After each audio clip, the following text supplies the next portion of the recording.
One India Hindi में आपका स्वागत है। कोरोना वायरस का संक्रमण अब धीरे धीरे अपनी चरम स्थिति में पहुंच रहा है। इसके साथ ही देश के सामने दो बड़ी चुनौतियां सामने खड़ी हैं।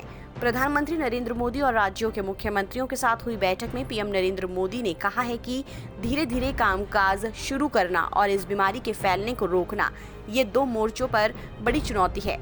इस पर मिलकर काम करना होगा।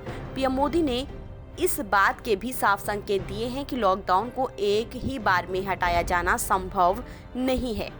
प्रधानमंत्री मोदी ने कहा कि गांवों में ये बीमारी ना फैलने पाए, इसके लिए हमें हर संभव कोशिश करनी चाहिए। पीएम मोदी की ये चिंता दरअसल एक बड़ी चुनौती है, क्योंकि बीते 15 दिनों से बड़ी संख्या में प्रवासी अपने घरों की ओर वापस लौट रहे हैं। इस दौरान कई जगहों से खबरें आई हैं कि इन प्रवासियों में भी कोरोना वायरस पाया गया है।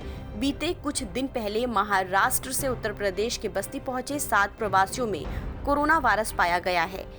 इसी तरह कई प्रवासी जो श्रमिक स्पेशल ट्रेनों में यात्रा कर रहे हैं, उनमें भी कोरोना वायरस पाए जाने की आशंका है। बिहार से जो रिपोर्ट आई है, जिसमें करीब 1.5 लाख लोग पिछले एक हफ्ते में लौटे हैं, इनमें से 1900 लोगों का रैंडम टेस्ट हुआ और 148 लोगों में कोरोना का संक्रमण पाया गया। अभी 3 लाख से अधिक लोगों को आना है। जिस दिन अधिक जांच हुई, ज्यादा मरीज मिलेंगे। प्रधानमंत्री मोदी ने मुख्यमंत्रियों के साथ बैठक में साफ कहा है कि जब तक हमारे पास कोई वैक्सीन या इसका कोई तोड़ नहीं मिल जाता है, सोशल डिस्टेंसिंग ही इस बीमारी के खिलाफ एकमात्र उपाय है। प्रधानमंत्री मोदी ने राज्य सरकारों को ये भी चेताया है कि कुछ दिनों में मॉनसून आने वाला है और मौसमी बीमारियों का भी दौर आएगा। इसके लिए हमें अपनी स्वास्थ्य सेवाओं को अभी से और तैयार करना होगा। इन सब चुनौतियों के बीच कई सेक्टरों में कामकाज शुरू हो गया या फिर शुरू करने की तैयारी है। जैसे रियल सेक्टर, मैन्युफैक्चरिंग यूनिटें हैं, वहां पर केंद्र सरकार की ओर से सोशल डिस्टेंसिंग जैसी कई दिशा निर्देशों का पालन हो रहा है या नहीं, इस पर राज्यों के साथ साथ लोगों की ध्यान रखना होगा।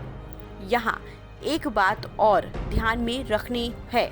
विश्व स्वास्थ्य संगठन के एक अधिकारी ने कुछ दिन पहले ही एनडीटीवी से बातचीत में कहा था कि भारत में अभी कोरोना वायरस जुलाई के पहले आखिरी हफ्ते तक अपनी चरम स्थिति में होगा। अभी तक इसलिए ज्यादा केस नहीं आए क्योंकि सरकार ने समय रहते कदम उठा लिए थे, लेकिन जैसे जैसे लॉकडाउन हटेगा केस बढ़ते चले जाएंगे। हालांकि उन्होंने ये भी कहा कि इससे घबराने की जरूरत नहीं है। इस खबर में फिलहाल इतना ही। तमाम अपडेट्स के लिए आप बने रहिए वन इंडिया हिंदी के साथ।